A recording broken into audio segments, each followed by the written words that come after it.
Welcome to my top 10 RPGs on the Super Nintendo. I'm extremely excited to talk about the great times where the Super Nintendo really pushed the boundaries when it comes to role-playing games.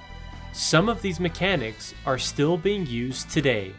A lot of these games have been re-released countless times. Today, you'll find out why. Coming in at number 10 is Illusion of Gaia, an action RPG where you play as Will harnessing his psychic powers. He's tasked to stop the Chaos Comet. A relative of mine had Illusion of Gaia growing up. When I first played it, it was a lot harder than it looked. The story is weird. Very, very weird in this one. Will can also transform into other playable characters such as Frieden, a dark knight who's more powerful than Will, but also slower. Transforming brings an interesting element to the gameplay and puzzle solving within each dungeon. With gorgeous visuals and a great soundtrack to boot, Illusion of Gaia is a fantastic playthrough for any action RPG fan. Number 9, we have Soul Blazer. Looking at Soul Blazer from afar, it may look rather primitive. Soul Blazer is a really good game and belongs on this list. As you defeat all the enemies of a particular lair, you release something within the town, whether it being a person, plant, animal, or building. While the visuals aren't on par with some of the best that the Super Nintendo has to offer, they still vary between areas. The music, I would say, is average throughout the entire game. Nothing here grabs my attention like other titles on this list. Soul Blazer is another top tier title for the Super Nintendo. Number 8 is Super Mario RPG Legend of the Seven Stars. It's a crossover between Mario and famous RPG developer Square. When the Mushroom Kingdom comes under attack from the villain Smithy, the mustached plumber is set out to save the day. The top-down 3D style gameplay is a lot of fun. You get to control fan favorites such as Peach or Bowser, but also introduces some new characters, Geno and Mallow. A turn-based RPG that allows a rhythm of button sequences to enhance some of the turn-style gameplay. Mario RPG is a fantastic crossover you should definitely consider playing. Final Fantasy II made number 7 on my list. While Final Fantasy II does not have the same features as some of the later Square releases on the Super Nintendo, it does contain a phenomenal storyline. In Final Fantasy II, you play the role of the Dark Knight Cecil. As the game begins, you are in a foreign town, Mysidia, taking a light crystal there. As the King of Baron orders you to take the crystal to him, you head over to his castle. Your crew questions the king's motive.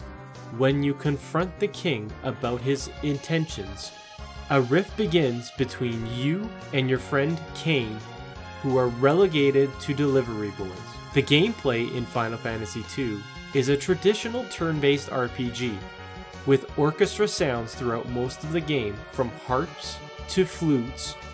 The music in Final Fantasy II is a treat.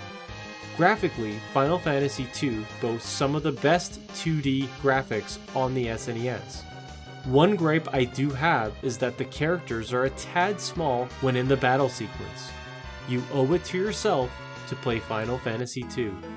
In at number 6 is Lufia 2. Lufia 2 is a prequel to the first game in the series. It expands on everything pertaining to its predecessor. It offers a better story, more dungeons, and hundreds of puzzles.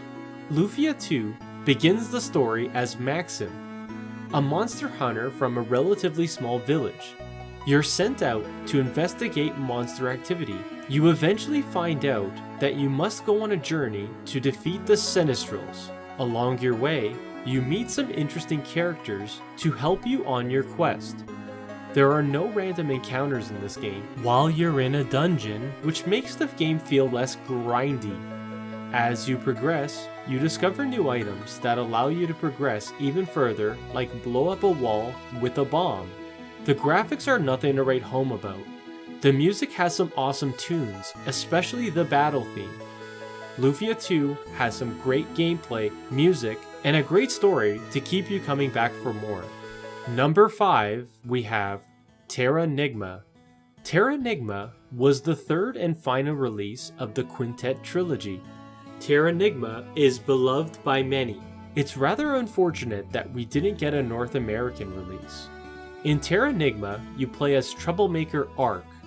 One day Ark smashes a forbidden door with a pot, opening up Pandora's box, and all of the residents of his town become frozen in time. He's sent out to resurrect the light world by completing challenges in the towers of the underworld. The gameplay feels similar to Illusion of Gaia or Soul Blazer, but perfected. The music feels very good and features some nice tracks. Terranigma is an epic quest that no Super Nintendo role-playing game fan should miss out on. In at number 4 is Earthbound. I'm guessing you've heard the term cult classic before. Well, Earthbound falls into that category. Earthbound is a grind-heavy, turn-based RPG that's extremely fun to play. You play as the character Ness. Along with your buddies, you are set out to stop the evil Gaia. Earthbound is very unique and is unlike anything on this list. It's got some really cool pop culture references and is really hilarious to play. Earthbound took 5 years to make and almost never made it to being released in North America. So, if you haven't played Earthbound, definitely give it a playthrough. Rounding in at number 3 is Secret of Mana, another action RPG developed by Square. In Secret of Mana, you control a warrior tasked to find the seeds of the Mana Tree, located in a forest that keeps good and evil in perfect balance. The combat system is great in this one. You can pause the battle to switch up the combat style or cast spells. You can control one of 3 party members. It's also up to 3 players in a couch co-op setting. This really sets it apart from some of the rest of the action RPGs on the Super Nintendo. With colorful graphics, a great plot, and an unreal soundtrack, this is why Secret of Mana is coming in at number 3. The runner-up in the number 2 spot is Final Fantasy 3 or 6, whatever you want to call it. This was a really close call and could arguably been number 1 on this list. With Final Fantasy 3, it features 14 playable characters, with a story that goes toe-to-toe with any other heavy hitter in the RPG genre. The moment Terra plows through the snow upon the opening intro, I was hooked. It was like something magical seeing this for the first time. The music is absolutely fantastic in Final Fantasy VI, something you could easily listen to while at work. Final Fantasy VI will go down as one of the greatest role-playing games of all time. The moment you've been waiting for, number 1 is Chrono Trigger. When you put together a memorable cast who is set out using time travel to stop the apocalypse, you end up with Chrono Trigger. You play as the protagonist, Chrono, who heads back in time chasing his newly met friend Marley. Chrono Trigger is not only the best RPG on the Super Nintendo, but arguably the best RPG of all time. What makes the character design so interesting is that it was created by the same designer as Dragon Ball Z. The tech system allows you to combine your character's abilities for unbelievable attacks. With multiple endings and a secret character, Chrono Trigger has redeemed top-tier status. This rounds up my top 10. I had such a great time making this list. It really brought back so many memories for me. This list was very hard for me to make, with so many quality titles to pick from. Let me know in the comment section what your top 10 Super Nintendo role-playing games are. I'm the Retro Kingpin. Thanks for watching.